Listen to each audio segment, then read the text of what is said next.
When we think of historical automata, we usually picture something, designed to charm, like a delicate music box or a clockwork bird. Right, a polite parlor curiosity. Exactly.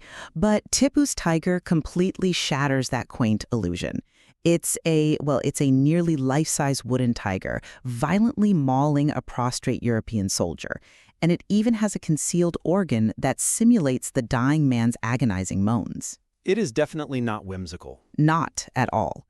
So today we're looking at this 18th century masterpiece from Mysore, India, and exploring a central tension regarding its legacy. Does this object's primary significance lie in its original creation as a profound symbol of Indian sovereignty, or in its later life as a tool for British colonial propaganda? As a historian, I argue the tiger is fundamentally defined by its personal and religious significance to the ruler of Mysore, Tipu Sultan. And, as a museum curator, I contend its historical weight really comes from its afterlife. Once it was exhibited in London, that colonial context completely rewrote the object's meaning. Let's look at Tipu's original intent first. He didn't just casually like tigers. He weaponized the image as psychological warfare. He systematically stamped the tiger motif across his entire kingdom. From his throne to his weapons, right? Yeah, from the gold tiger head finials on his throne to the striped uniforms of his rocket artillery. He did this to forge a unified anti-British identity among his people. It was a constant, visible reminder of resistance. But that resistance failed when his fortress capital, Seringapatam, fell in 1799. That is the crucial turning point here. Well, it's a turning point, sure. The East India Company looted the city, took this deeply personal symbol, and entirely transformed its purpose. The object's enduring identity was really forged in London, not Mysore. I think you're ignoring the religious depth baked into the object before the British ever even touched it. The tiger represents his father, Hyder Ali. Okay, how so? Well, in Islamic tradition, Ali is the universal hero, known as Asadullah, or the Lion of God. Tipu was brilliantly fusing divine authority with his own sovereign power. Right, it was very deliberate branding. Very. This automaton was an incredibly sophisticated articulation of personal identity. Not just a museum piece waiting to happen. Sophisticated, yes, but look at how the British press actually received it.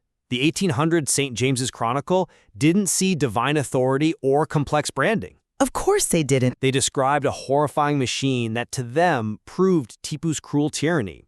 The flailing arm and those mechanical cries of distress weren't seen as a statement of Indian sovereignty. They were used as physical proof to the British public that this man was a monster. Which perfectly justified their brutal imperial expansion. Exactly. It became the ultimate propaganda tool. But if we define this artifact primarily by its display in a London exhibition hall, aren't we just repeating the ideological looting of 1799? How do you mean? Well, we're stripping Tipu of his agency all over again. Look at the internal mechanics, like the organ hidden behind that hinged flat. It was likely built by a European craftsman working at Tipu's court. True, the mechanism is European. Right, so he was actively adapting foreign technology to mock his foreign enemies.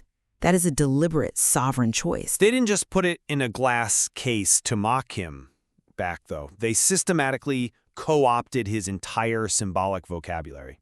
Think about the commemorative medal. The one for the soldiers who took Seringapatam? Yeah. After Tipu's death, the British struck this medal. It depicted a powerfully built British lion forcing a violently resisting tiger to the ground.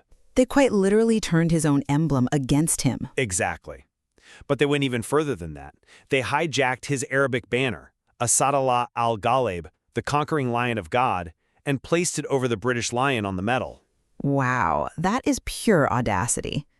They didn't just steal the physical tiger, they stole the spiritual metaphor to justify the empire. Yeah, the physical object became an inseparable prop in a manufactured narrative of British superiority.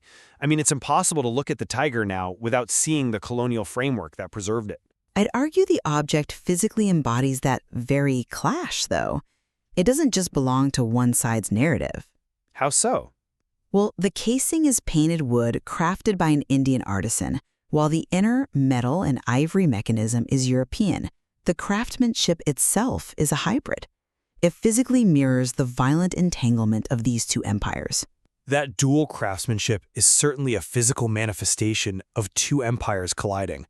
But, the fact remains that the colonial power controlled the narrative. They turned a symbol of indigenous resistance into an advertisement for conquest. Yet, despite that appropriation, Tipu's tiger survives as a testament to an assertive Indian ruler who defied the East India Company. It does. It stands as a really fascinating physical intersection of Indian defiance and British imperialism. It leaves us to decide which context ultimately defines the artifact's legacy today, because there is just so much more nuance in the historical material than a single museum label can convey. Absolutely. We started by talking about automaton machines meant to amuse. But when you stand in front of Tipu's tiger today, you have to ask yourself whose voice you're really hearing in those mechanical moans. Is it the defiant ruler who built it or the empire that silenced him?